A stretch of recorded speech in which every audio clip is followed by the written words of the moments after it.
Quando nós falamos de diabetes tipo 1, quer dizer, aquele que tem deficiência de insulina total.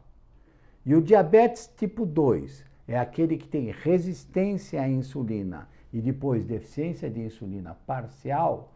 Nós não fechamos todos os diagnósticos. A verdade é que existem alguns indivíduos cujo diagnóstico está aí meio no meio. Por exemplo, a prevalência de diabetes do tipo 2 em crianças vem aumentando. E quase que invariavelmente, esses casos de diabetes do tipo 2 em crianças são de crianças muito obesas. Não existia até, vamos dizer, 10, 15 anos atrás. E agora nós estamos vendo crianças obesas que já têm diabetes e que seria o diabetes do tipo 2, que é totalmente predominante em adultos. Por outro lado, existem indivíduos adultos que desenvolvem um tipo de diabetes onde existe claramente uma deficiência de insulina que vamos dizer, é total depois de algum tempo.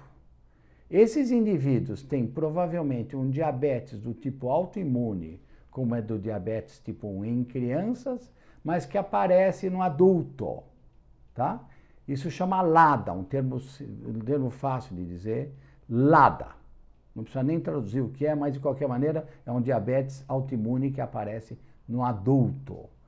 E nesses casos eles vão precisar de insulina, como os indivíduos do diabetes tipo 1, crianças. E tem também uma população de jovens, não são tão crianças, mas são jovens ou são adultos jovens, que desenvolvem um tipo de diabetes, que é um tipo de diabetes do tipo das crianças, só que um pouquinho mais tardio. Na verdade, hoje em dia nós sabemos que a classificação de diabetes entre tipo 1 e tipo 2 ainda é muito pouco completa. Existe, por exemplo, diabetes que é secundário a doenças.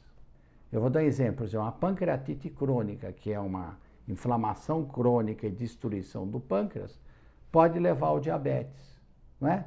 Doenças endocrinológicas, como por exemplo doenças com excesso de cortisol, pode levar ao diabetes. E daí se infere que, por exemplo, pessoas que começam a tomar muito remédio na base de cortisol, o povo chama de cortisona, podem desenvolver diabetes.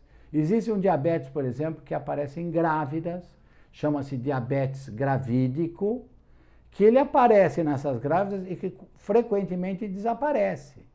É um diabetes que não é aquele que era o clássico. O que acontece é que essas grávidas que têm diabetes, à medida que passa o tempo, a gente sabe que muitas delas também desenvolvem diabetes. Diabetes é um termo que significa simplesmente açúcar alto.